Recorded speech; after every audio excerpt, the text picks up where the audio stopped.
Be ready? Start.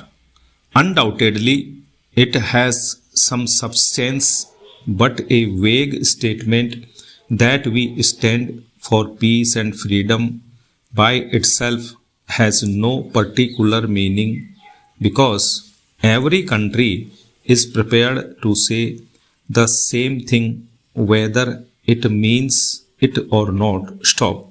What then do we stand for? Stop. Well, you have to develop this argument in the economic field. Stop. As it happens today, in spite of the fact that we have been for some time in authority as a government, I regret that we have not produced any constructive economic scheme or economic policy so far. Stop.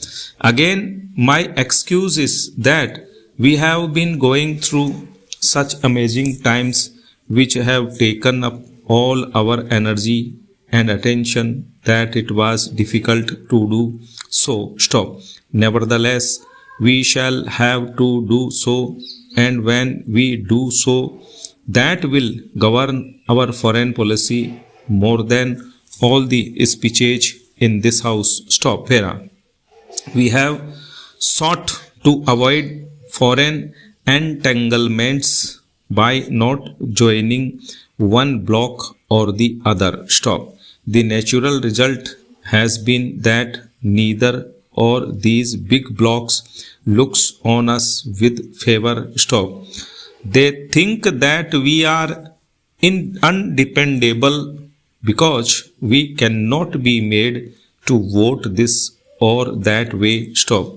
Last year, when our delegation went to the United Nations, it was the first time that a more or less independent delegation went from India. Stop. It was looked at a little distance. Stop. They did not know what it was going to do. Stop. When they found that we acted according to our own will, they did not like. Stop. We were unpopular last year at the United Nations. Stop. I do not mean individually, but in regard to our policy, they could not quite make out what we were or what we were aiming at. Stop.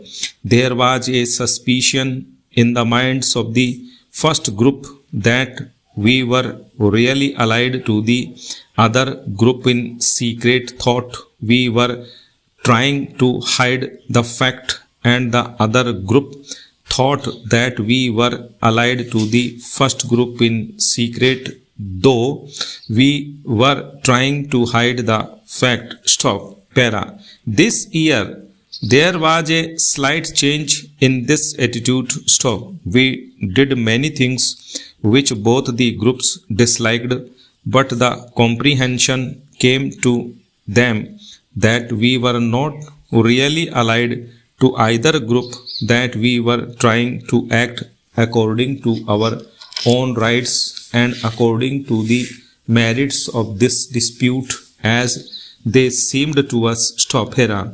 I have no doubt that fairly soon, in the course of 2 or 3 years, the world will find this attitude justified, and that India will not only be respected by the major protagonists in the struggle for power, but a large number of the smaller nations, which they are rather helpless, will probably look to India more than to other countries for a lead in such matters. Stop. Here. May I, in this connection, say that during this last session of the United Nations General Assembly, many very difficult and very controversial issues were raised, and our delegation had to face extraordinarily intricate situations. Stop. I should like to pay a tribute to our delegation, especially to the leader of the delegation. Stop. Honorable members often put questions about the appointment of ambassadors, members of delegations, and the like, and rightly so, because the House should be interested in such important appointments. Stop. May I say to the House that nothing is more difficult than to make these appointments, because they are not just appointments of able persons, but appointments of particular persons to particular place where they may fit in, which is an extraordinarily difficult thing. Stop. Para. In the key places of the world, the ideal ambassadors must be some kind of a superman. Stop. It is so difficult now not only to understand the intricacies, but to remain friends and everybody, and yet to advance your cause. Stop. After all, we have in the past discussed foreign affairs from the outside in other assemblies, or here perhaps in a rather academic way, rather as in a college debating society. Stop. That is, we talked of high policies, but we did not come to grips with them when we had to say yes or no to a question and face the consequences. Stop. If the House will forgive my saying so, even in today's debate, many of the speeches were of an academic kind which did not take into account the vital questions which concerns the world today, which may mean peace or war. Stop.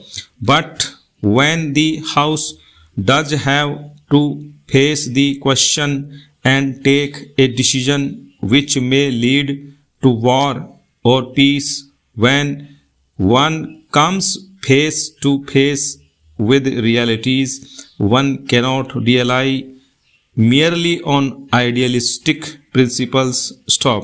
Para. Foreign affairs are utterly realistic today. Stop. A false step, a false phrase make all the difference.